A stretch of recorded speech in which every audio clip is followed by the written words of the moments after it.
Yes.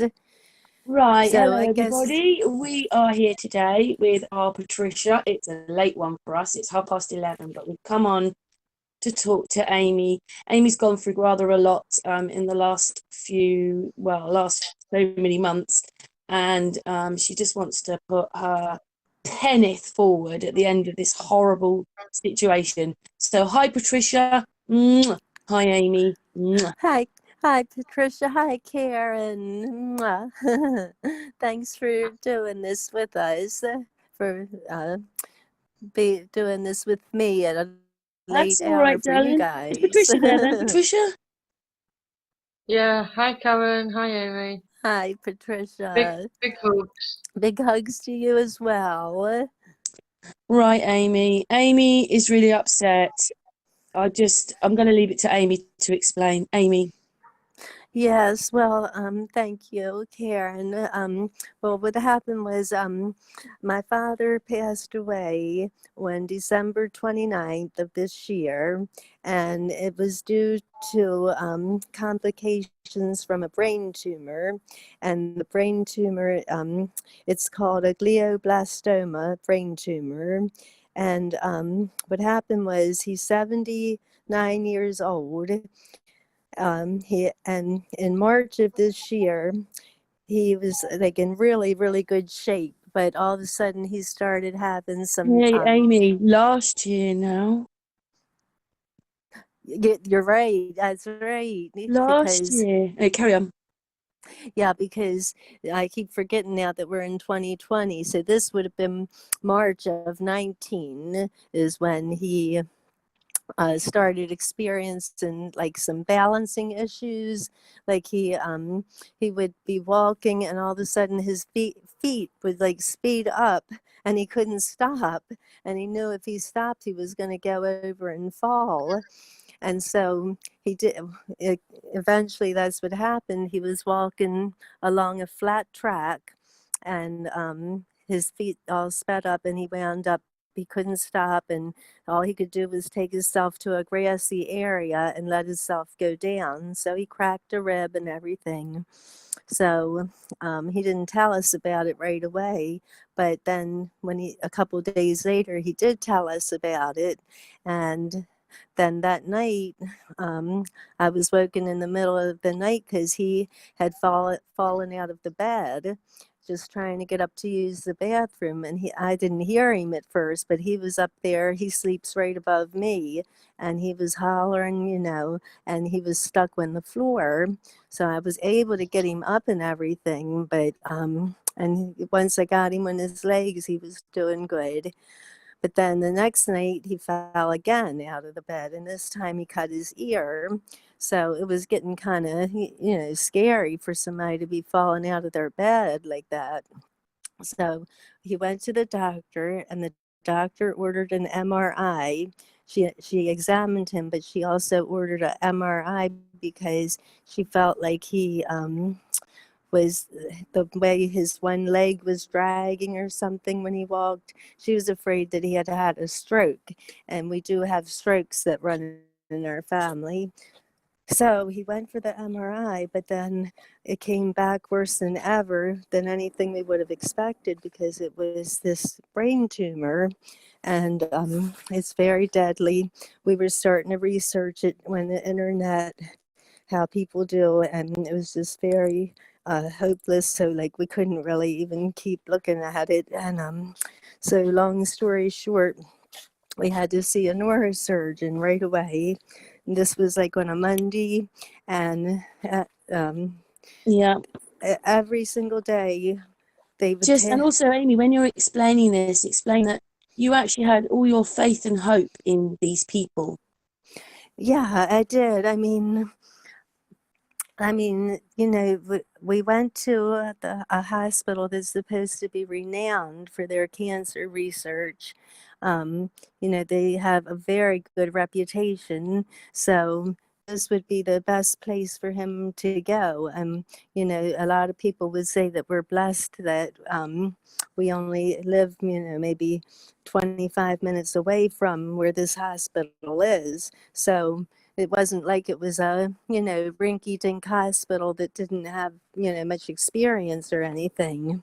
So anyway, we took him to consult with the oncologist, the cancer doctor, and the doctor said that they felt that it was two doctors kind of teaming up, and they said they felt like they could treat this. They couldn't operate on it because where the tumor was in his brain, it was in the it like in the middle of our two hemispheres of our brain, and so if you were to go in and try to operate, it would really like mess all your connections up and you'd really be a mess. So, but they said we do feel that if you take radiation and chemotherapy, that your life could extend till it would shrink the tumor and your life could extend up to 2 years. That if you shouldn't grow back for at least 2 years, and then you would check again in And they 2 years. did they at all explain the side effects or anything like that, or what possibly could happen? Yeah, they explained the side effects, but they were very played down. So like they said, okay, so like for this chemotherapy pill that he had to take, they said, well, you might experience some constipation from that. So, but we can give you a laxative in case that happens. And then they said, as far as the, oh, and you could also get nausea from the chemotherapy, but they have a pill you can take against nausea too. So then they said, as Is far that as all they the were talking about, Amy? They didn't tell you any like reactions that might happen due to having had this chemotherapy? No, the only thing they said was that, your immune system could be lowered. So they gave him a preventative antibiotic that you take it 3 times a week. It's just like to prevent because your immune system is going to be weakened from the chemotherapy and the radiation. So then the other thing with the radiation, they said what you might have is you might experience weakness and tiredness, but not really like not so much nausea or anything like that. So that was good.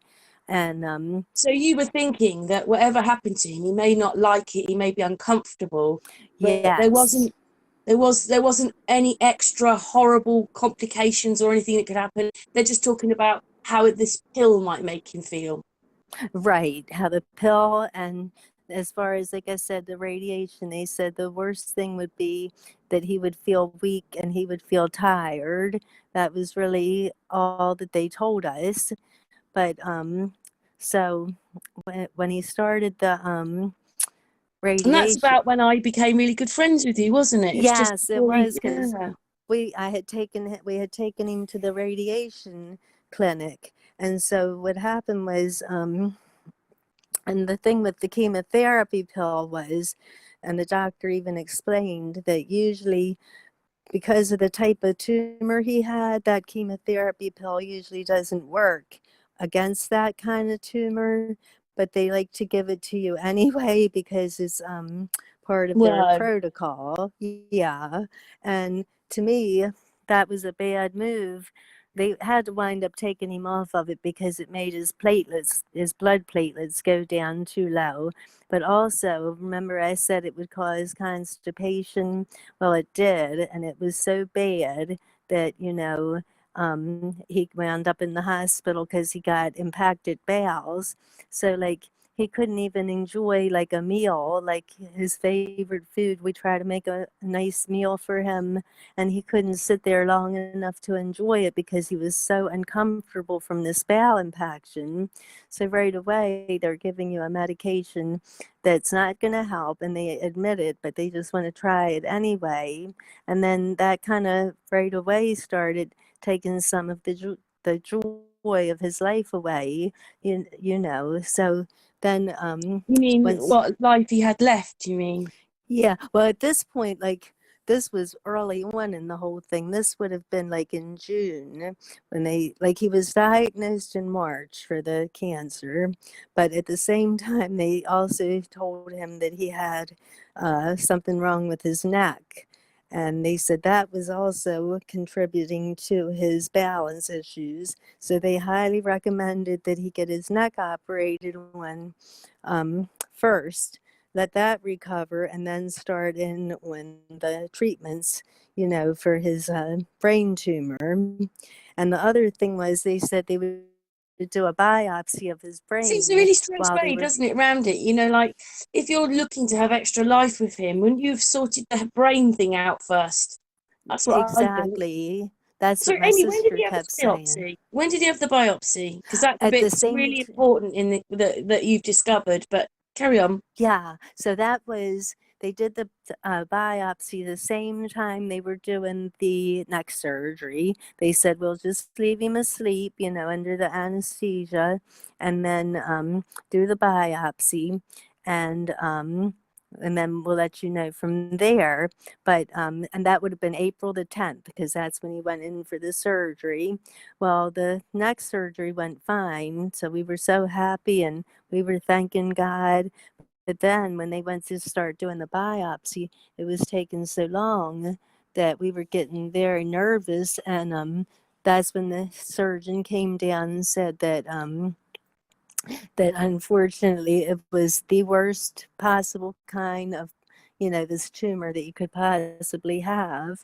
And so we were just crying and making a scene in the waiting room, and the secretary had to take us to another room because we were upsetting people. And I said, we're not going to tell my father now. I told my sister and my aunt and uncle and my daughter, I said, we're not telling him now because that's awful. He's going to wake up from a neck surgery and then we're going to say, oh, guess what? By the way, turns out your tumor is the worst kind ever. Like, that would be awful in my opinion. So we said, we're going to hold off on telling him that horrible news. So he recovered from the neck surgery. And so he was doing okay for a while. He was walking around with a walker, and he had therapists would come to the home and stuff, and he was doing all right. But it was when he had to start that radiation, which he started that, I would say, towards the end of June, right when his birthday, June the 20th, he started with that. And with the radiation.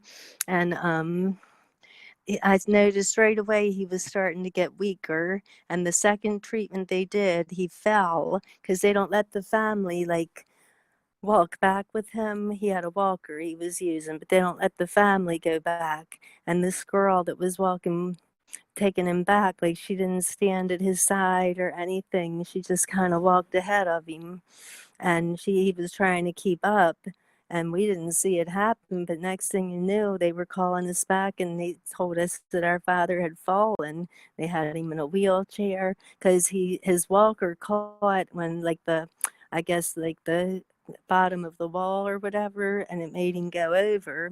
Well, they checked him out. He wasn't injured or anything, thank God. But then they still had to put him through another treatment.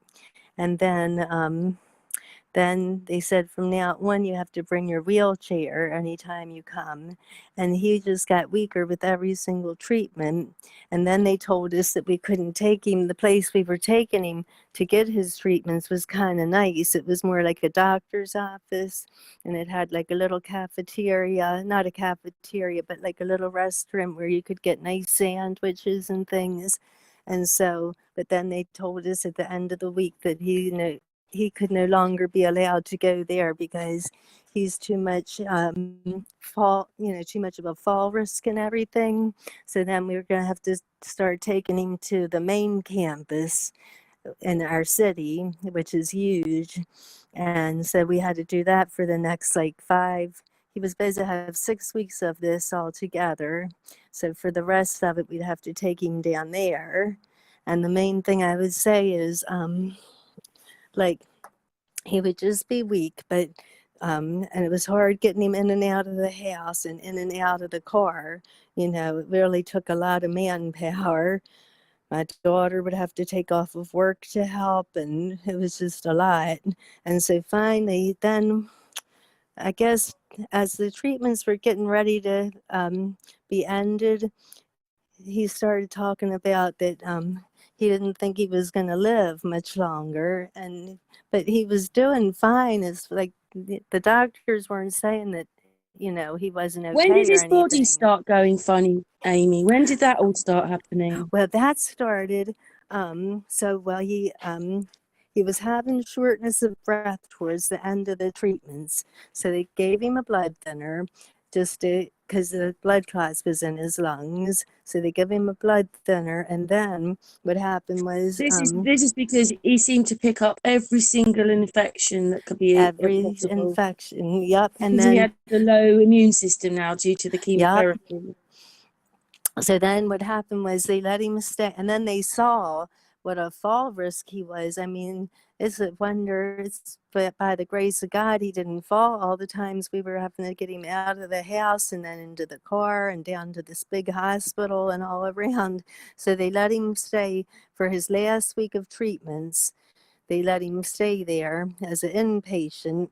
And that's when I noticed things like going worse with like his mind, as far as like his his communication wasn't too bad, but he was getting like more confused, his mind and everything.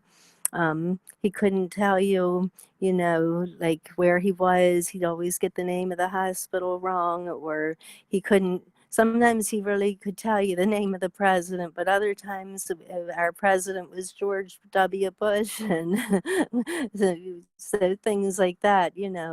But um, but that's when it got really bad, and so when he came home so he's all finished. This was the end of July. He was all finished his radiation.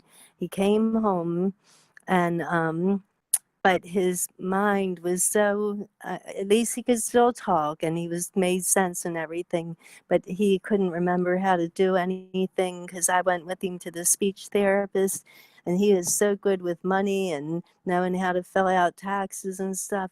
He couldn't even put like 2 quarters or a few pennies together. It was very sad to see. And he just that's when his mind really was starting to go down.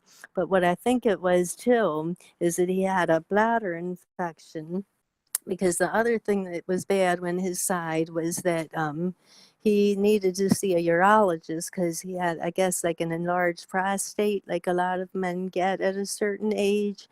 But he couldn't see a urologist because they can't treat you in a hospital setting. You have to leave the hospital and go to an outpatient doctor just to get your get the prostate checked.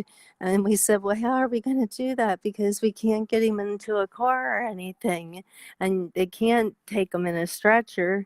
So he could never see a urologist. So he had to be on a catheter, from, I would say, starting maybe Yeah, I was just going July. to ask you that, Amy, but you've answered it now. It was this catheter which caused infections. Yes, he kept getting these infections. And when they sent him home like August 1st, because he was done the radiation, but we had a feeling he was having a UTI infection, because the urine didn't look right, and plus he was getting confused. And in older people, I never knew it, but in older people, if that's a sign, that can be a sign of a UTI, you'll get confused. And so we asked them to please take a sample, and they wouldn't do it. And the reason they wouldn't do it is all to do with insurance and money and coverage and stuff like that. So we got home, and then once he was home, he was doing okay for a little while, but then he started having like some hallucinations. Like he thought there was a leaf. He was sitting out on the porch, and there was a leaf on the ground, and he thought it was a Coca-Cola bottle, like a soda bottle. And he's like, get that soda bottle, and it wasn't. So like we could tell he was having a hallucination. So we asked the home health care nurse, could they take a sample, and they didn't do it either. And they just were real, like kind of like incompetent, I guess is the best word I can think of offhand. Like just no communication, and this one didn't know what that one was doing, so they never got the order to get a sample to see if he had the UTI. So it got so bad that he went into sepsis, which is where it goes all into your bloodstream, and he could have died right then and there. And that was in August. And we got him to the hospital in the nick of time, and they gave him these really powerful, you know, antibiotics to kill the sepsis, because that took my grandmother. That is a very dangerous thing. Is where it goes all through your whole system. So then he got over that, and the only blessing of that was that we met a man while he was at that hospital, and he was a patient advocate, and he set up a thing so that we could take my dad down to the original cancer hospital because he was due for an MRI to see if the tumor had shrunk.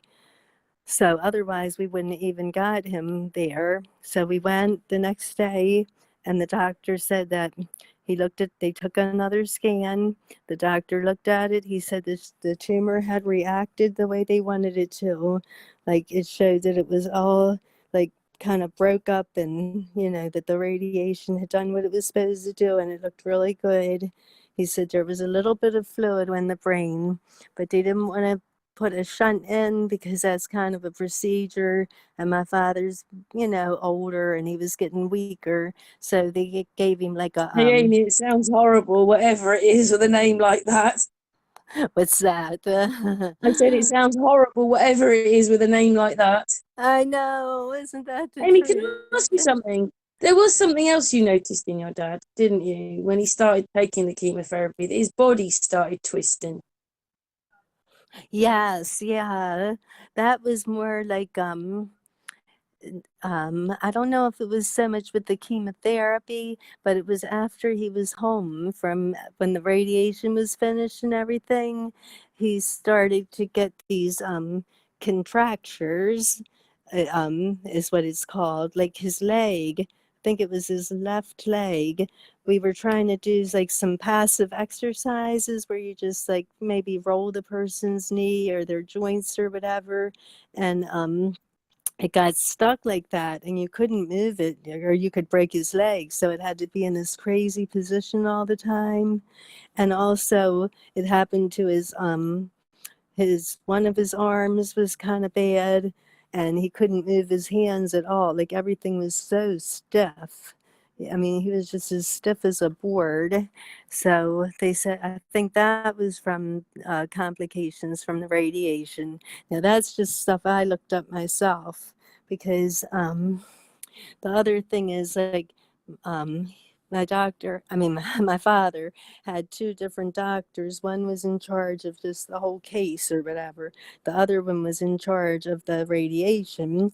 And every time you told them, well, we didn't talk too much to the main doctor, but we talked to the radiation doctor, and he would always kind of play everything down like, oh, well, that's normal, to get, you're going to feel this way or that way. Like, he didn't take any concern about anything, if you know what I mean. He just would, if we mentioned something we were concerned, well, that can be, we never know. It could be from the medicine or it could be from the tumor. Like that's another thing they love to say. This, like, you have this tumor that makes symptoms, but then their treatments make the same symptoms as well. So how are you supposed to know which is which?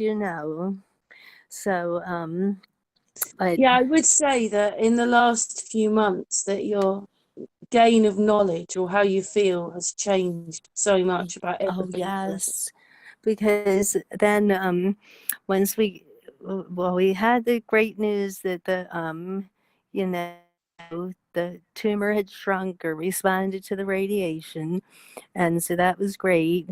But then the doctor was kind of baffled as to like why he's so immobile, why he can't walk, he's in this wheelchair and all like that. But we took him home, and he was pretty much, he couldn't move at all. My sister and I had to have a contraption called a Hoyer lift, where you had to lay my father in this like like a draw sheet, and then you had to hook it up to this machine, and you had to pump it up and get him into his wheelchair, and then take him from the wheelchair to the living room, say for if he wanted to watch some TV or just eat, not in the bed, just eat in another room. And then you had to use it to get him back into the bed. But see, then after he had that sepsis, the antibiotic they give you is so strong that it caused him to get something called C. diff.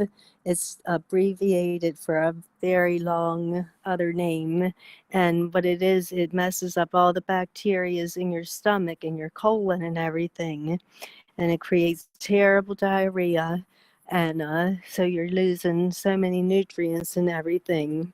So he had like 4 bouts of that. It's very hard to get rid of. So I kept telling him that, he just needs to get stronger, that he's been such a good fighter, that he's been through all kind of infections and everything else, and but just keep fighting and everything. But then the other thing was that he started getting some choking issues, so they would try to make a big deal out of that. um, they would try to he'd always have to have like a swallow study to see, what could he swallow and what couldn't he. And they changed it all the time, because they explain that when they do a swallow study, I guess it's where they have you swallow in different types of things like water and then crackers and then soft foods and then maybe like a little bit of meat or something like that. And they see how you do. But it's only a like snapshot in time. So they go by whatever they find out in that little snapshot. So, gosh, we've had him on thickened liquids, pureed foods, and we've had him on regular stuff. They kept changing that all the time. And then they want to talk about that, he could end up with what they call aspiration pneumonia. They said, like, for example, they said he couldn't have a straw because he silently aspirates. So even if he's not choking, like if you think gave that him, bit, Amy, is because if it went into his lungs, a lot of people who choke or vomit and a bit yeah, goes in their lungs, these people get pneumonia. yes, that's right. On that So, bit, I understand a little bit, but the rest, I'm oh just yeah, horrified about everything. yeah. Well, and so what happened then? He had a home when he was home. He had a home health team. It was like a physical therapist and a occupational therapist, and they didn't really do anything. They were too. They just couldn't handle him. I don't think they were all that. I don't want to be mean about it, but all that competent. And so we decided, so then they tried to tell us to put him in the hospice program. And I don't know if you have that in the UK, but in America, what it is it's where you go when you have a terminal illness and there's no hope for you and there's no Yeah, it's the point in same doing here, Amy.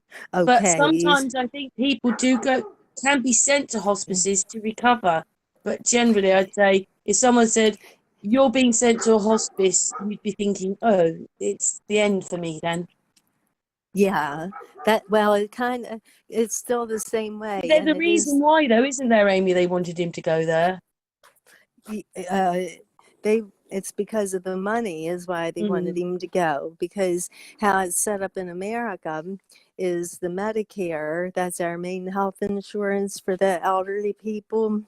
And so what they want to do, they don't want to keep treating a person because it's much see if I can explain it right. I think that it's cheaper to have them in a hospice because they're not doing anything to save their life. In fact, they're giving them different medications to try to shorten their life, really. And also they don't give them any food or any water.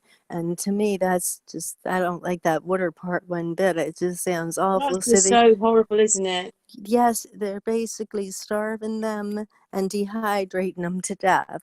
And they're telling them that, you know, they're telling family members, oh, don't think it's that bad.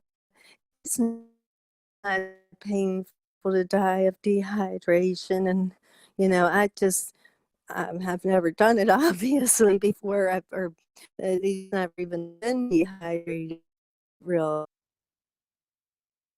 What happened with so they had us put him in the hospice, and this was when he wasn't even doing too bad, and they lied to us, and they said if we put him in the hospice, he was going to get all kind of treatments, like he could get everything for free at the house. Oh my gosh, they'd bring a dentist to our house and everything. They'd bring all this help. We would get anything we needed. Well, that was a lie. We didn't get anything like that. Excuse me. And then they would even, like, he had a couple of episodes, like in the nighttime, where he was coughing and we were worried, could it be pneumonia or whatever?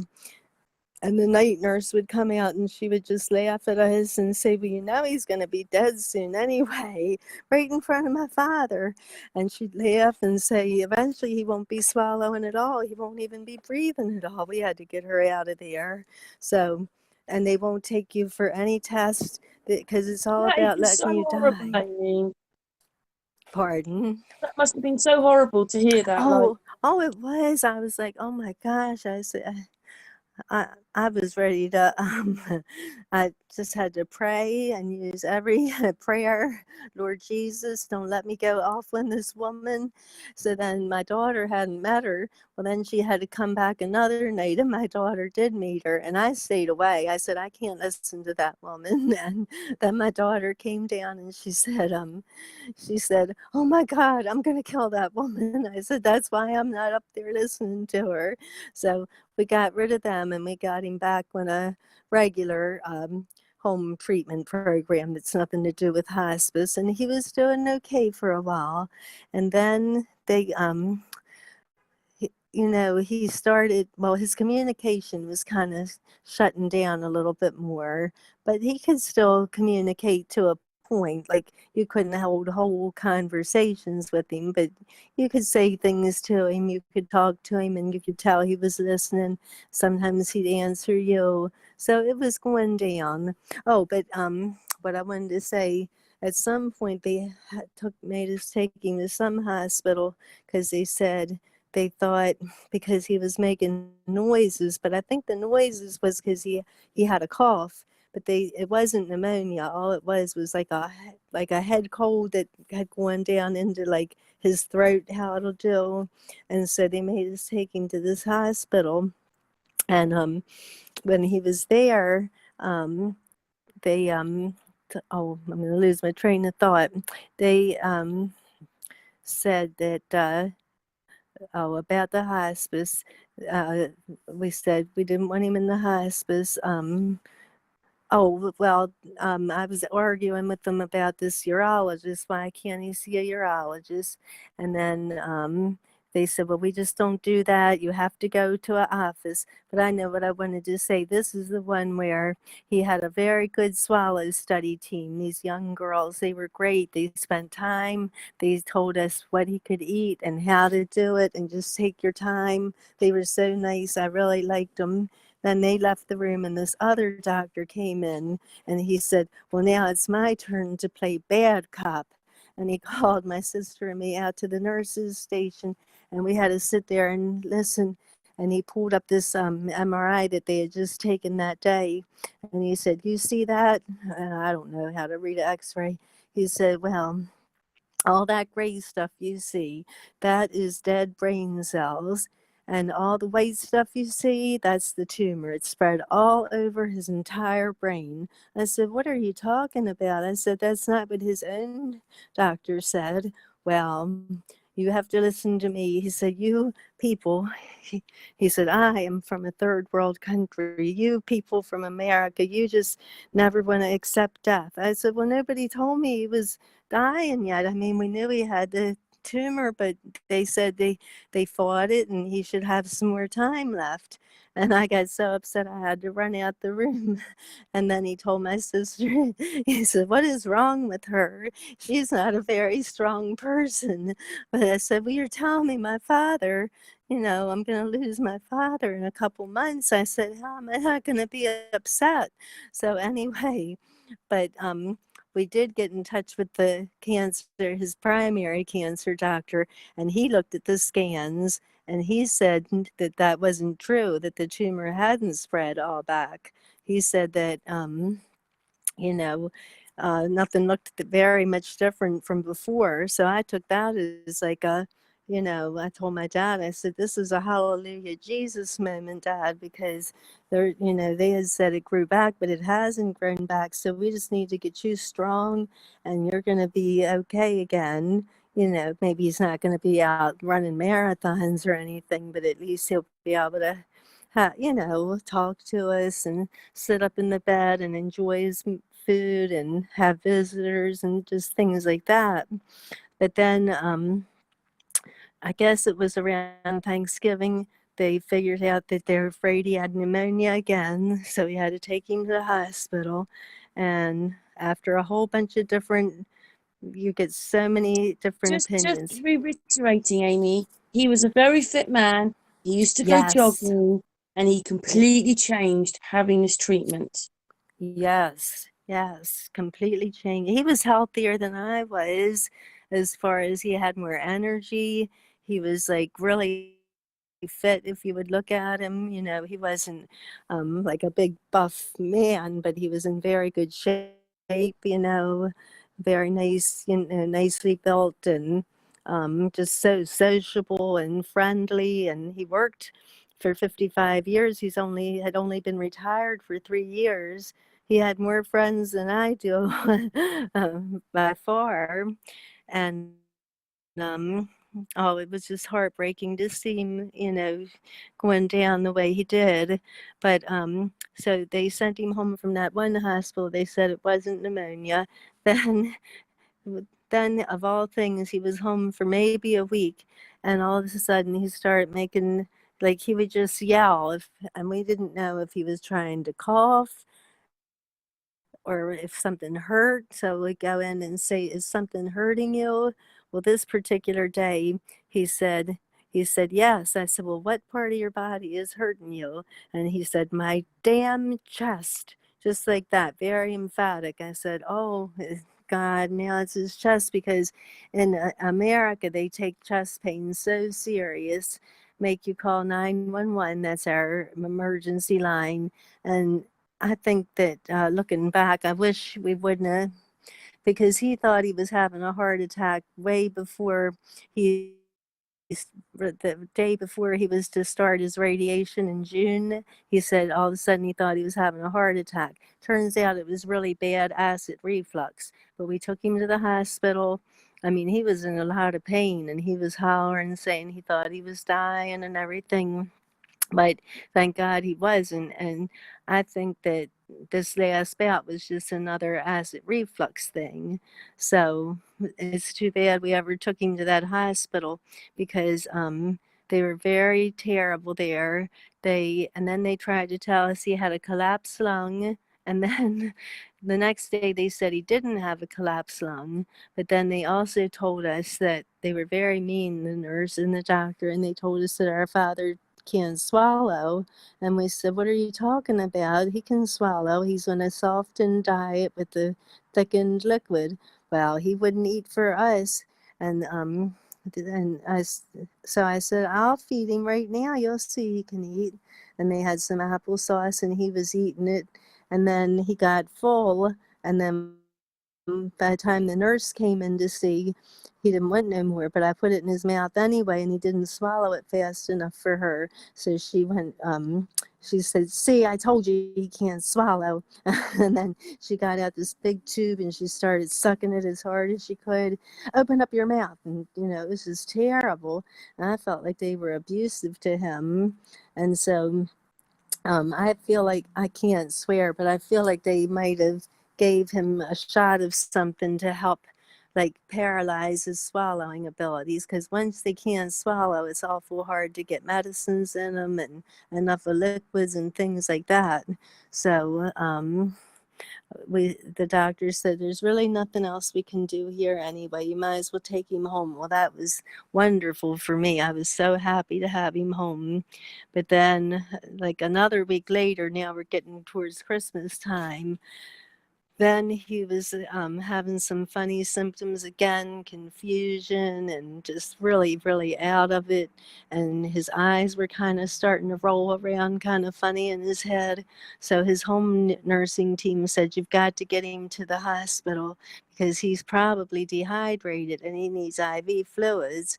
So we called 911 again. And this time, when we got him to the hospital, all of a sudden the doctor was talking about we're going to put him on a ventilator, never could bring him off of it, and that we had to change our he was a fully resuscitate code. We had to change it to do not resuscitate. We couldn't work on him anymore, that we had to just let him die and all this stuff. And I was screaming at the man. I said, "I don't know what you're talking about. We just brought him here to get fluids, and now you're talking about," he said, "he may be dead in a couple of hours." So it was just so horrible. So to make a long story short, we got him out of there, but they made us sign him up for the hospice Hey, program. Amy, while you're at that bit, what did they also ask you to keep telling him? I'm sorry, what was it? What was the bit that they also kept asking you to tell him? Oh, I don't want to yes, say it that because was it's your hard. story, but maybe. Yes, I'm glad you reminded me. Yes, they said that we were being very cruel and trying to, trying to save his life and keep him as a full code, they call it. Whereas, if a person's heart stops, that you take measures to make it the heart start beating again. And so they told me, especially me, because I was the power of attorney, and they were saying it's very cruel of you to ask him to fight for his life. And they said, and then a couple of days later, they brought this nurse in, and she made a big speech that we had to tell him to die, and we had to let him go. And we were very cruel if we didn't do that. And I just don't like that kind of talk. And Oh, so Amy.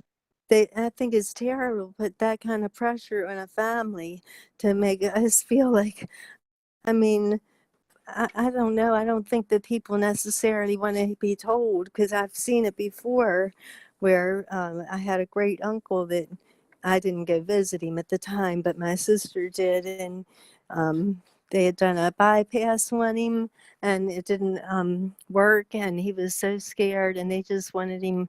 It was too much. And they just kind of wanted him, even the family wanted him to give up.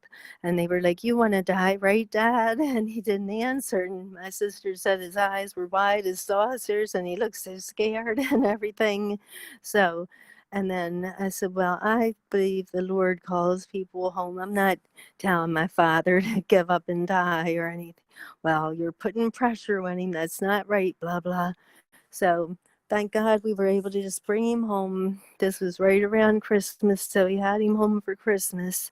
But then that was so terrible Christmas Day, because I went to try to rouse him. Because when we got him home 2 days before Christmas, and he was just like laying there, not moving at all, like, and all slumped to one side. But he didn't seem like he was in any real distress, but he wasn't getting any, no water or nothing. I was trying to like let him suck on a popsicle, or, you know, just squirt like some water in his mouth with a little dropper, and tried to get a little medicine in him, because I thought, see, his brain has swollen from all the stuff they did to it. So he had a steroid he could take that would kind of shrink any swelling and make him a little bit more alert. And then I felt bad, because it seemed like once I tried all that, then his breathing did get like labored and everything.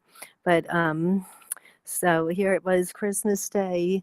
So and we had a big tank of oxygen they sent home. I said, I think maybe he could use some oxygen, but I don't know how to work oxygen.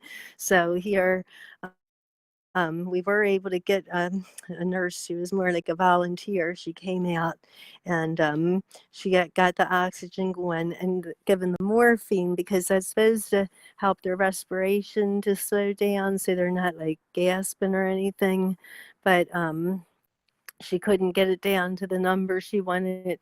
So we were all till 11 o'clock Christmas night. And then she said, I'm sorry, I just cannot get it down. I think you're going to have to need to take him to this hospice center that we have. She said, it's beautiful. You'll love it. It looks like a cruise ship. Well, it was awful. So they put my father in the ambulance, and I sat in there, but I was in the front, not in the back. My poor daughter had to follow the ambulance, and by the time we got to the hospital, I was afraid my daughter was going to have some kind of attack because do you know they had that whole back of the ambulance wide open? You could see in the entire window. And the way my poor father looked, I'm telling you, he looked like he was about 97 years old, and he had his mouth wide open. He just looked like a person that might not even be alive being driven. And my daughter had to be behind that the whole way. And she was so hysterical by the time we got there. It's a wonder she said she could barely see to drive or anything. So they got him there and at this place. It was hardly a cruise ship. It looked like maybe uh, the bottom of a cruise ship where they would put the third class citizens or whatever.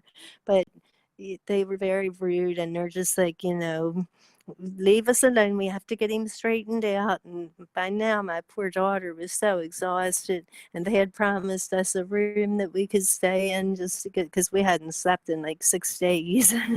And well, they got him stabilized and they gave us a room, and we were at least able to get some sleep.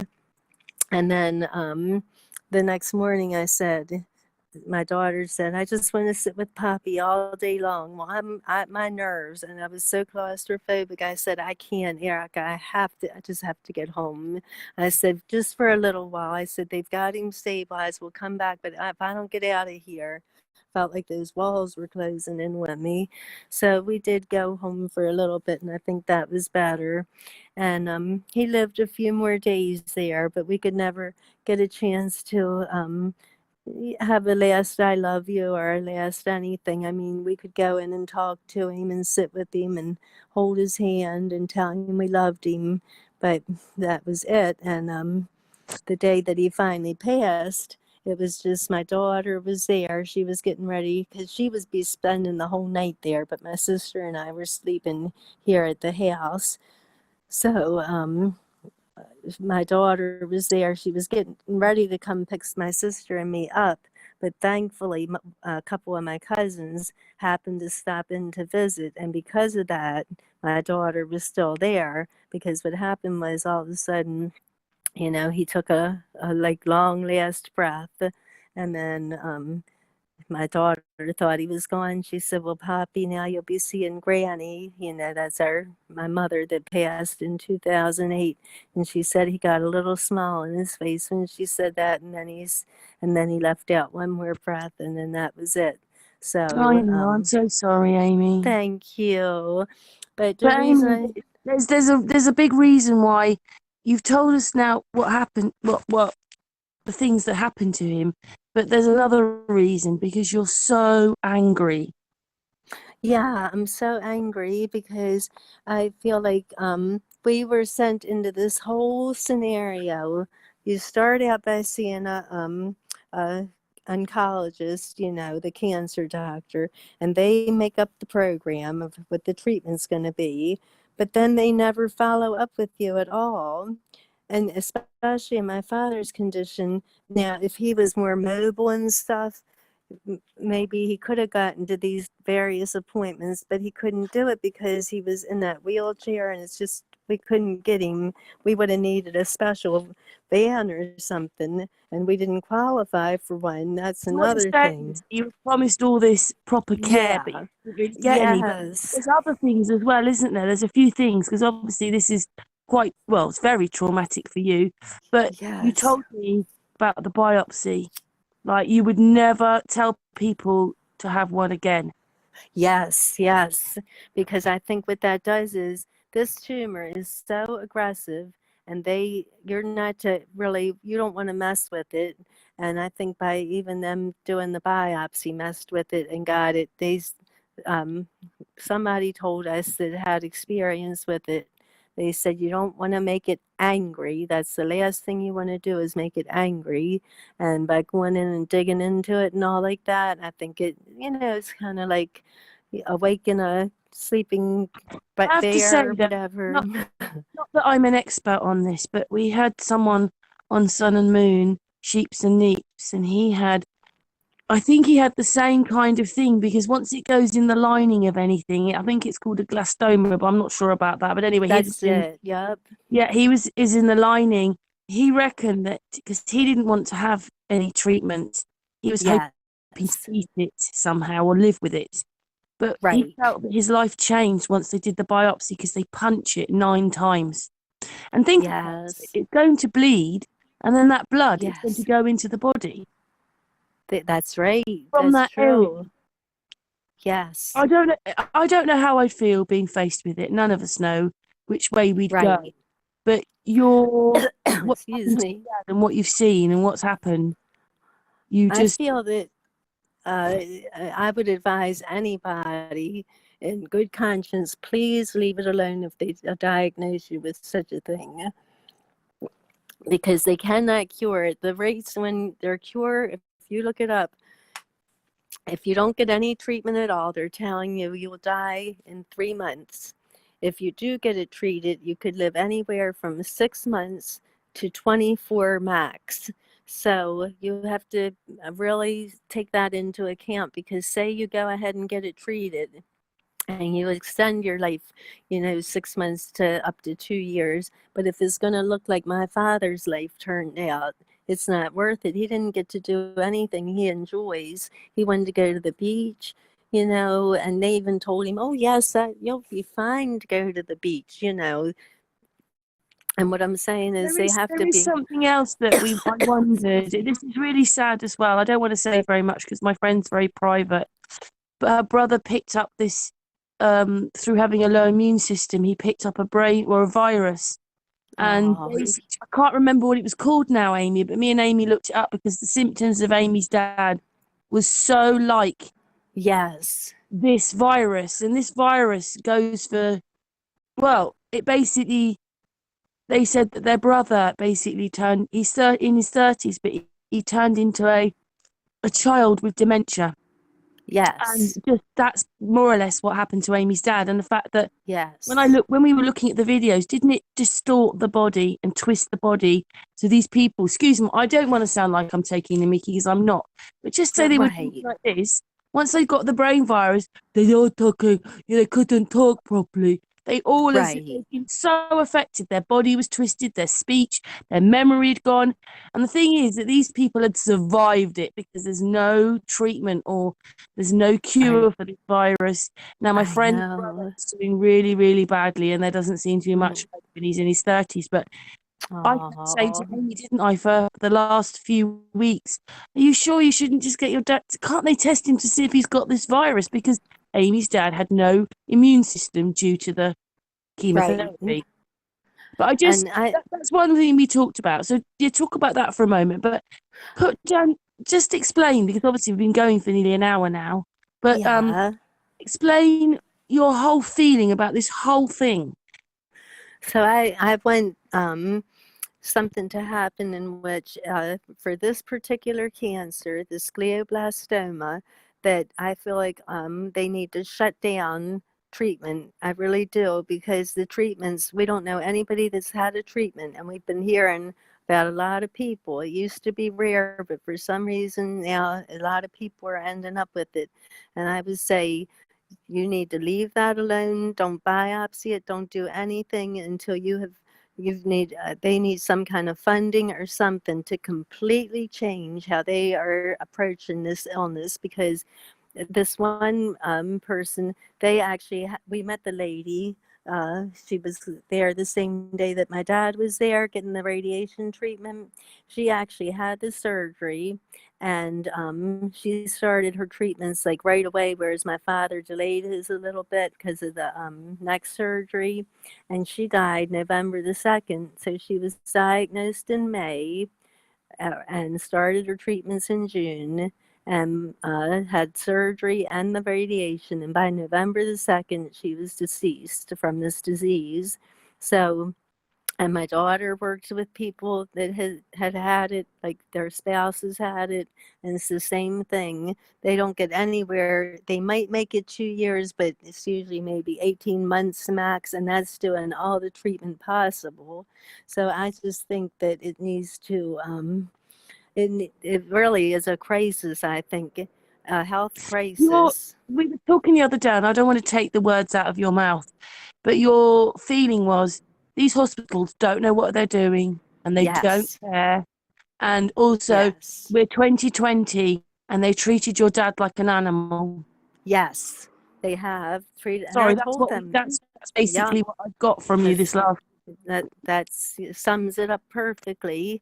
And that's, I even told them that. I said, this is terrible what you have done. I said, my father, he worked for 55 years, sometimes 7 days a week, 12 hours a day, to provide for his family. He paid all of his taxes, and this is what you're offering him, that you won't work on him, you won't try to make him well, you let him into this system to where, you don't do anything to help, and this is all you're offering him now. I said, shame on Because it just you. seems to me that they gave him this treatment, but Yup. they didn't know what they were doing at all. Because No. what I mean is, it wasn't that there's something that they missed.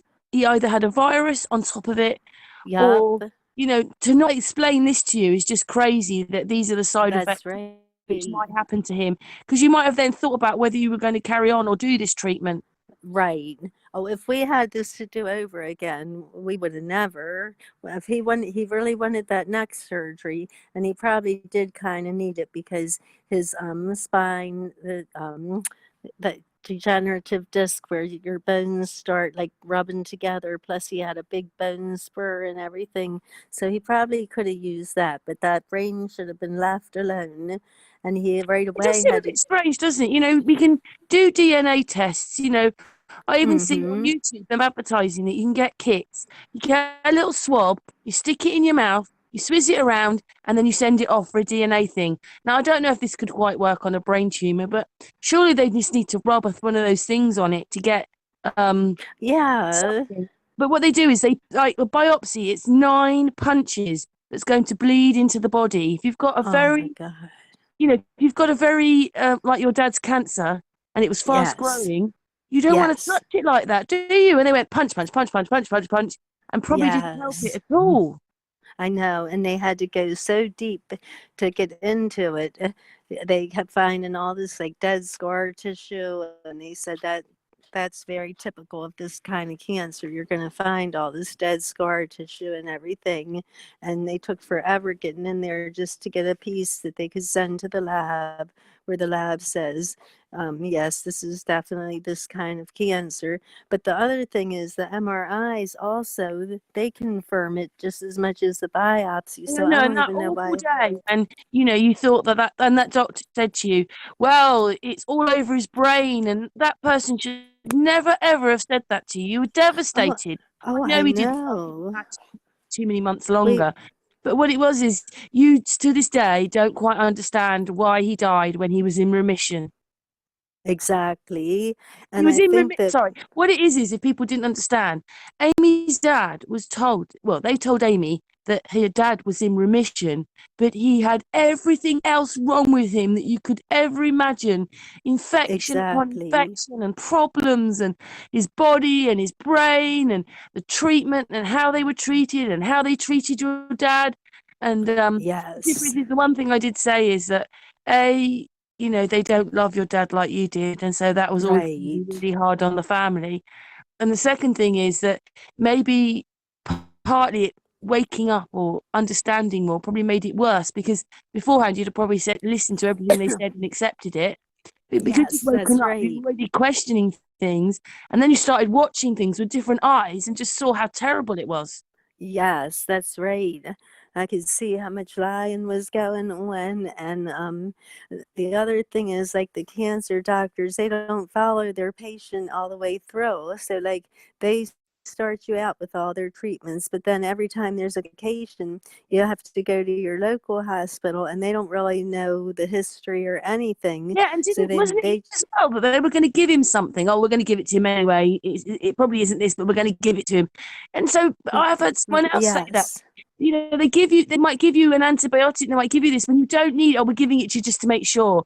But really, antibiotics should be something that should be given very occasionally. I know. That's Once you right. realise what pharmaceuticals are all about, and your dad had this great big Yes. dose of everything, I feel Yes. I feel so sorry. I wondered if Patricia's there, whether Patricia wanted to say anything. I know she probably maybe can't say too much. I mean, it's horrible what's happened Yeah. to you. But Patricia, what's your thoughts? I just want to say, Amy, thank you so much for sharing that. It must have been Oh, really oh, thank. horrible to go through all that. I lost my mum a couple of years ago, and it wasn't as Oh, bad, and it was oh, it was last week, a second oh. anniversary, and I'm so sorry to hear that. but what I mean, words can't express, but what I told Karen about doctors, they have the Hippocratic oath, don't they? Yes. Well, what does hypocrite mean? Yes, that's right. That's a good And point. A it's like, hypocrite. yeah, it's like, Bec- Can I just say one thing very quickly, Amy, so that you know it's not that yeah, Patricia is herself like your dad, quite, but she has had to go right. through masses of things herself, and the I treatment and the know. waiting and the confusion and this test and that test and all this going on. Patricia has had her list of I problems know. still as well, haven't you, Patricia?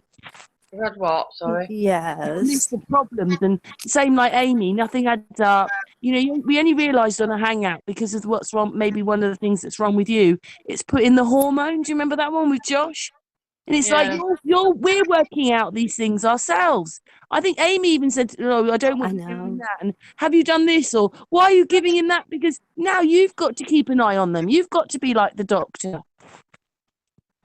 Exactly. You've got to be like the doctor.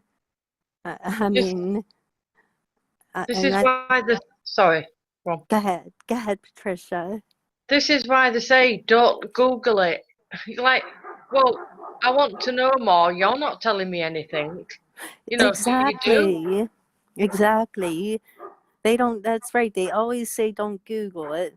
And I think for a while they were saying that because people might scare themselves, because sometimes you'll look up a symptom and by the time you're done reading all this stuff, you're like, oh my God, I must have something horrible. But now I found out, because of the things that they don't tell you, that you have to end up Googling it to educate your own self about it.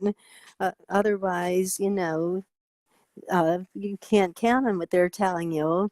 And I think that we're just living in a culture of death now. And I told them that. I told the doctors, the nurses, everything. I just said, we are in a culture of death, meaning that we don't want to save lives. We want to, once a person gets to a certain point, we just want to eliminate them. It's sort of like Nazism is still going on. They wanted to eliminate people that they didn't think were the exact perfect kind of people that they wanted. And I feel like that's what's still going on today.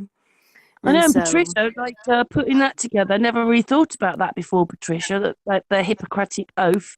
yes, that's fascinating, Yeah. because they're being Also, sorry, sorry, Amy. Oh, go ahead. I was just going to say, because hypocrite means, you say one thing, but you do the other. So they're supposed to be for saving life, but they're for ending life. Is that what you were meaning to, Patricia? Yeah, and also this DNR. My mum and two of my uncles, I've only got two uncles, my mum's brothers were all asked to sign these things discreetly. They didn't actually say what they were, what they meant. They just said, "Oh, we need you." They've even asked. I think it was. Well, anyway, I know you're probably not into conspiracies or anything, but if you look up agenda, well, it used to be 21. It's now agenda Yes. 30. It's like Yes. the depopulation program, and they call people, that are disabled, that don't actually work, don't give anything back to society. They're called useless Mm-hmm. eaters, and that was all brought Yes. about from the Nazi Germans. And I've nothing against Germans, Yes. because Right. it's Exactly. not about the people; it's about the people in charge. Do you And know you why? just think, Do you Exactly. know why Amy says that? Partly because, and even Patricia, because you know, when I worked out that basically when they were calling people to America, they were sticking them in quarantine and taking the children. It's been going on for a long time. I Yes. just think they're one big experiment somehow. I think so too. well, And we're I think we're disposable, aren't we? We're disposable. We don't mean anything to these people. But that's right. end of the day, we have a right to live. I mean, surely,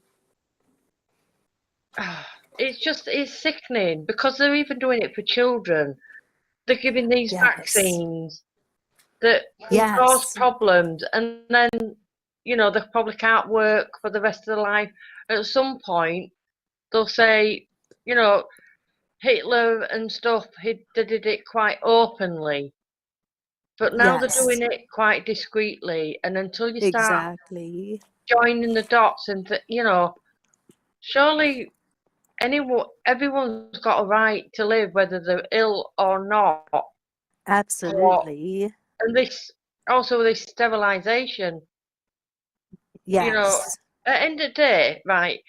If everybody say they want to kill 1,000 million people or whatever, right, and there's going to be less people, Yes. what what would be the point in that? Otherwise, are they going to just bring robots in to produce everything Y- so that they can still, one day they're going to die? Yes. Do you know what I mean? So you just think it's pathetic. It's horrible, but it's pathetic to think, for these people to think, It oh, well, is. get rid of 25, 100 million, you know. Yes. And they want Oh, it anyway, to I'm so be sorry to the hear about people your are. dad anyway. Oh, thank you, Patricia. Yes. Well, what they're trying to do, they want to cut the population, and they want the population that's left to be the ones that are just perfect, and It's not they. just that, isn't it? If you felt that you'd been told the truth from the beginning Yes. and Yes. explained things properly, you might have Yes. made different decisions. You would have looked at it Yes. differently. You'd have known what you were facing. So it's a bit like, say, for instance, they should have told you what could have gone wrong and what might I happen to him, know. and they didn't. Yes. And whatever Yes. happened, your dad didn't just get it a little bit. Everything hit him. Everything was wrong. And so Exactly. basically, he's died from a complication and not actually the brain tumour. I know. Exactly. That's right.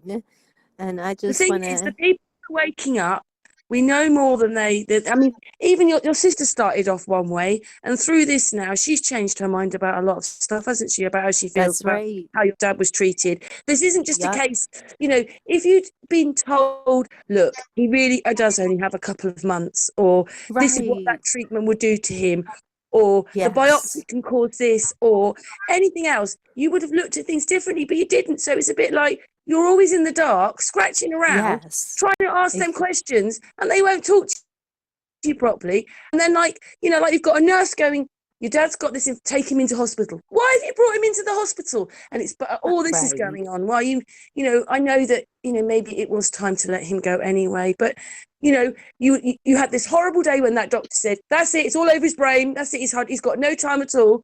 And you were telling me, you were Yes. crying. Then the doctor I said, no, know. he's in remission. And then within Yup. a couple of weeks, he's gone anyway. I know. They It just is. want to confuse everybody.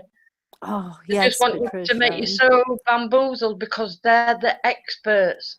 Yes. We've got to That look up is. to them. They know everything. They, you know, if we Yes. can't cure him, you know, if we can't cure you, we'll just kill you off quicker.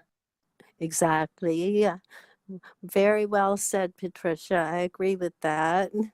That's I mean, the exactly thing what I is, think. there is a cure for cancer. Right. This is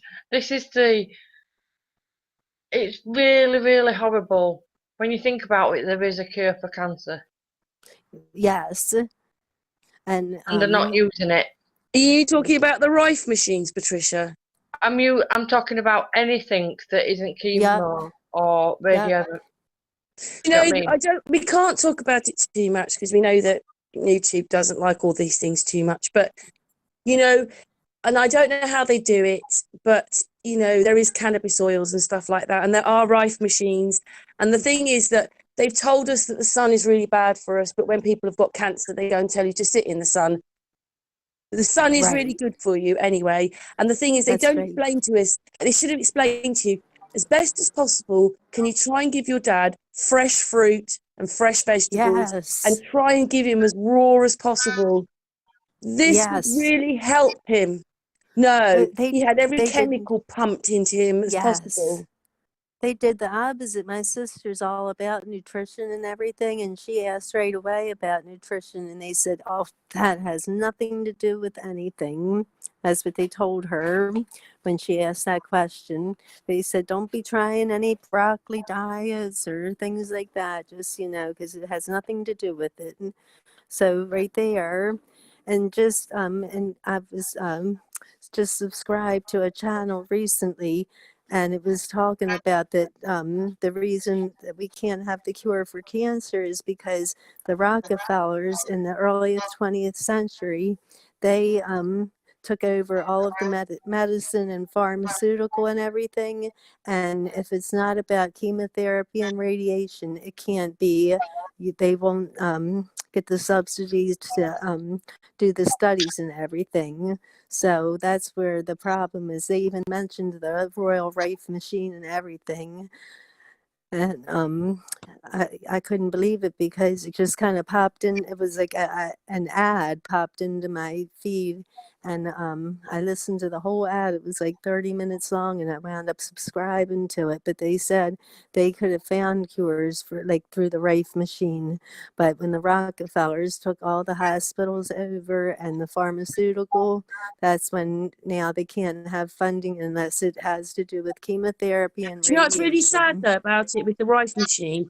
It's got no side effects and it wouldn't Right. hurt you, etc., like that. And they're trying to hide this Rife machine. Yes, it is.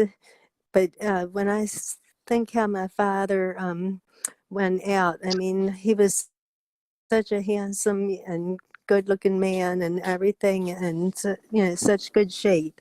And I have to tell you, when he died, he looked about my great grandfather. He lived to be 97. I was only a little girl. I only met him maybe once or twice. He looked about like my great grandfather that was 97 years old. And here my dad was 79. And a few, you know, back in March, if I showed you pictures, you wouldn't believe it how he looked like. He was running up and down steps. He was dancing. He was healthier than me, I like to say. You know, And if you'd known more, you'd be given the truth properly, you might have then decided how you were going to spend the rest of that time with him. But instead, you yes, spent the rest of the time just taking him backwards and forwards from the hospital. He's yes, home for a day, then you'd calm down for a day, and then you'd be back at hospital again. exactly. And my daughter's ex-husband, he has said, um, he has said, I think what you should do is just let it all go. Don't mess with the biopsy or with the brain, and just spend whatever time you have left doing things you enjoy. Go to the beach and go to your favorite restaurants and your favorite places and things like that. And that's how he would have spent it, instead of spending whatever time he had left in a miserable situation. And he was miserable being so immobile, because now me, I'm not that active. I probably wouldn't be as unhappy, but he really does not like to be immobile. So he was getting really frustrated even before he started to get so, like, even worse. Like, he would be really frustrated in that wheelchair, and he could never get comfortable in it. And so, because he is just so active. Like I said, myself and my sister, we'd probably be content to just sit in our wheelchair and look at movies or whatever. But for my dad, he loved to be active. So, but yeah, I think we were just really given a really false Amy, hope. we've been going for an hour and a Oh, quarter now. It's probably okay, a good time, not to necessarily finish right now, but just to okay. round it off, because you want to write to the hospital and everything, don't you? Yes, I want to talk to the doctor. I called on Friday, and he actually did return the call yesterday, except that nobody was here to get the call. And but I'm gonna have a meeting with him, and I'm just gonna talk to him because it's supposed to be a research hospital, and I'm gonna explain everything that happened to my father, and I'm gonna tell him that you need to start evaluating more. Maybe you better go by people's age.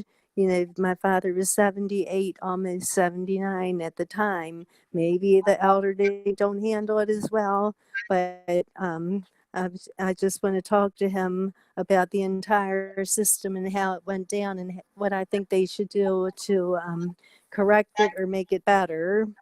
That's what I want to do, because I don't want other people to have to go through this, what we went through. I couldn't help my own father, but prayerfully I can help other people. I can't just sit back after what we experienced and let other people ever go through this, you know.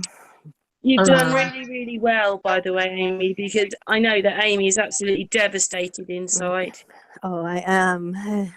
I just have moments, even today, I've been back and forth with crying, just bad crying jags, and then I get myself okay, and then, something else triggers something. Um, the only thing that I guess was a little comforting to me yesterday, we were at the bank and I was rereading his will and everything, and he did say that he never, of course he wrote it when he was very healthy, but he did say that he never wanted to spend a long time in a care facility, that he hoped that he would go out quickly, like my grandparents, they went fairly quickly. And so, because I was mad at myself for a while, thinking if only I wouldn't have, Christmas morning, if I wouldn't have roused him and tried to get him sitting up, maybe then he wouldn't have started struggling with that breathing. Maybe things would have just settled down on their own. But I was trying to think, well, gosh, I don't want him to not be able to breathe and feel miserable. So I was like kind of blaming myself, like that I kind of rushed his death along, and that was really eating at my soul. And I went, like, my aunts and uncles had come over in Christmas, and they kind of like scolded me, and they said that I had to go in the bedroom right then and there and tell my father that it's time for him to go.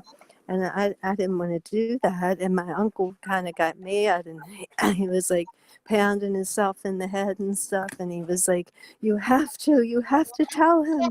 It's up to you to let him go to the Lord. And I thought, well, I don't want that kind of responsibility. Since when did that become my responsibility? But I did do it. I said, Dad, I don't know if you could hear me.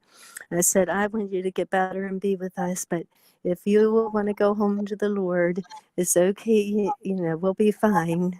That's all I've really said. But I'm telling you, it really just did Maybe something. part of that, Amy, was that you spent every day with your dad, and even though he was changing every day, it was a bit more gradual for you. But these people who hadn't seen him and then saw him, Yes, he just didn't. He that's just looked right. so bad, didn't he? I mean, that didn't help, did it? That's why they said what they said. But you were still hoping that even that you might have another year or two with him. That's what you Oh, were hoping. yes.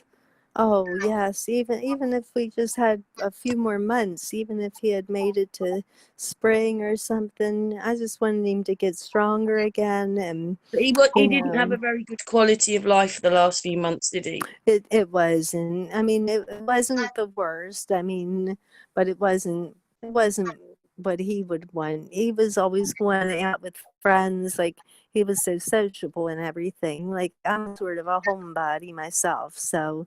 But yeah, he would have much rather been going out with friends. He had a lady friend that he was seeing that made him very happy, and he was just always like that, just so full of life.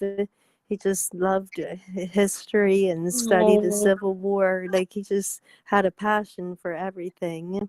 And And I don't think, in a way, I know that you wouldn't want it any other way, that you'd rather know the truth, but all the stuff around the channel and us talking and the what's case and waking up and stuff like that, it didn't sort of help, did it, really? Because it made you see more of the truth that you might not yeah, have seen. well, I think in a way it did help, though, to tell you the truth, because it was like at the same time I was going through this with my father, and then I'm also finding out about all the lies about the Watts case, and then all the other stuff that we started discovering, and I just thought this whole scenario kind of just fits in with what the world has become. So in a way, it was like, I don't know, it kind of helped me to just know, well, this is the world today. It's full of lies and fakery. And so, in a way, it was kind of better for me that my eyes were as open as they were going through it, because otherwise, I wouldn't have Oh, known what to expect. So, it was pretty much a big help that you've done I've, really well, Amy, and whoever oh, said that you thank weren't a strong you. woman was stupid. Um, Oh, thank Amy, you. Patricia, you're there. Your microphone's off. We're going to finish in a minute because obviously there's a point, and Amy's going to finish it. But you got anything else to say, Patricia? Um, uh, not really. Other than I love you, Amy. Oh, I love you too, Keep Patricia. keep strong. Do anything Oh, you need to do. oh, I will. And Thank you. And thank you for being part of this hangout and listening to everything that I was saying. I really appreciate it. And I pray that you do well with I know you have your issues as well. So I pray that you do well every day. And we just have to take a day at a time. And I just pray that you. Yeah, it's an hour and a half for people, but it doesn't cover what Amy really went through with her dad. Well, March, Yes. April, May, June, July, August, September, October, November, December, like 9, 10 months. Yes. Oh, We've yes. done it in an hour, but it was 9, 10 months of Oh, full on yes. stressful. Yeah, and the outcome wasn't good. Yes. Right. But The we outcome. send love to you and your family, Oh, thank you so much. and to your dad as well. Oh, thank you. Amy, And do we you want the send last our. word? Do you want the last word? Finishing like what you want to do now? Yeah. Well, like I said, I just want to use our experience to help other people and to make them aware about this glioblastoma, this particular type of cancer. And also, I want to go in the hospice industry and try to get a stop put to that. And through my research, I found that there's a lot of people that want hospice facilities shut down because they're not what they say they are. They're just about starving and dehydrating a person to death. So that's basically, I told my sister our mission is going to be to help other people through all of this. So I guess we have a twofold agenda or a twofold goal, one being the glioblastoma thing and the other being the hospice and just um, the whole system of our medical care, that you start at one hospital, then you never see those doctors again. And every time you get a complication, you've got to go to whatever little rinky dink hospital is in your area, and they do not provide good care. So the whole health system needs a huge overhaul. So that's what our mission is going to be between my sister and myself, is to help people. And I don't think that they need a hospice program, because to me, if you had cancer and you tried to beat it and it didn't work, well, then say you have to just give up and you're going to die. I don't understand why a regular doctor can't just treat you, give you whatever pain medicine you need, and so forth. I don't think you should be entered into a hospice program, because that's where they start giving you drugs that actually, like that morphine, paralyzes your throat and your lungs and everything. So that's kind of where I'm going. It's not just that, isn't it? There we are. Like, not just, I'm not just talking, I'm talking as a collective thing here, because the UK does it as well, but we're just, there you are, every day, $50 million is spent on the fake space. Then we've got, now we've got wars in another country, which are nothing to do with us, really. And there we are, like, instead of keeping to our own and sorting our own out, we've got to go and kill the world. While at home, there's millions of problems. People are hungry, starving. I just remember very quickly watching this program about a hurricane. I can't even remember which town it is, but they've gone back and revisited 3 years later, and the place was still as if the hurricane had come through yesterday. There was no money to take the stuff away, to rebuild the town. This is what's really going on while they're pushing all these wars and things. We need to sort out our own countries. We do. Absolutely. And it goes on. I mean, not being horrible, I played that video of Trump 30 odd years ago, before he said he was an even politician, and he was saying exactly the same things then as he's saying now, and now he's supposed to be president. So nothing has changed. It's still the same rhetoric. And even Amber Lyons, who, well, I should be putting that video out, but that video there's all these things. And that was 2012, still the same rhetoric. It's always got to be a war. We're always at war. That's right. And the people, then they're getting, anyway, quality of life could be a lot better, and they need to find some more natural alternatives. Chemicals are chemicals, and chemicals are not good for you. That's right. Amen to that. I agree. Very well said. Amy, I'm really sorry. It's been a lovely chat. You did really well, because Amy's really upset, and you did really well. Patricia, thanks, because it's actually quite late. It's 1 o'clock in the morning. I know. Bless you. But Amy, we love you and your family. I love you too. I love you and your family too. Patricia? Yes. I love you. Love you, Patricia. Patricia, I'm waiting for you to say I love you all. Love you all. Can I just quickly say something?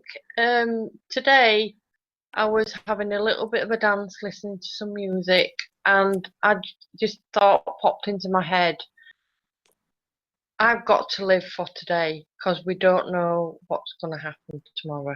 Oh, that's very well said, Patricia. I love that. Live for today. Give love to everyone, and we don't know when it's going to happen, anything. That's right. Just make the most of it. And give your time as well. Give your time. Yes, your time. Yeah. Anyway, Amy, I hope this, people hear this, and anyway, leave your comments below. And so sorry for Amy's. It's not a story, is it? It was reality, but you know what I mean. Yes. What do we call it? Amy, love you. Patricia, love you too, Karen. Love you, Patricia. Love to everyone. Love you, Amy. Love you, Karen. Love you. Thank you, chat room, for listening, because we'll premiere this. Anyway, thanks very much. Bye for now. Bye-bye. And obviously, Amy will keep us updated if she does go to the hospital and does all that. Yeah? Yes, I will. Yeah. Yes. Okay, then. Oh. Now. Bye, everybody. Bye, everyone. Hey. Bye bye.